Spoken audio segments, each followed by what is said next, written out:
È giusto invece educare il consumatore dicendogli che è giusto bere con moderazione, 2 bicchieri è quello che si dice la medicina, che sono tollerati normalmente da un uomo. Spiega così Sandro Bottega la decisione di apporre per la prima volta in Italia nell'etichetta delle proprie bottiglie un marchietto a forma di cuore con l'avvertenza: vi suggeriamo un consumo massimo giornaliero di 2 calici.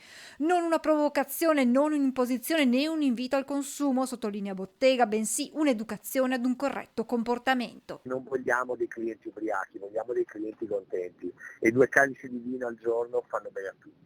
Una prima risposta, dunque, del settore vitivinicolo italiano alla decisione dell'Irlanda di integrare nelle etichette degli alcolici indicazioni sanitarie sui possibili danni, come accade con i pacchetti di sigarette, chiedendo un'estensione anche agli altri paesi dell'Unione Europea. Ci opponiamo e penso che sarebbe anche giusto ad arrivare ad una disobbedienza, non applicando questa norma nelle etichette. Se dovessero far indicare una cosa del genere nelle etichette, dimostrano un senso di irresponsabilità nei confronti del consumatore, nei confronti dell'industria. Non è questo il modo, conclude Bottega, per educare e combattere comportamenti sbagliati. Ci sono altri metodi per ottenere un risultato di diminuzione dei consumi laddove ci deve essere una diminuzione dei consumi. Nella maggior parte dei casi chi beve alcol non è un ubriacone,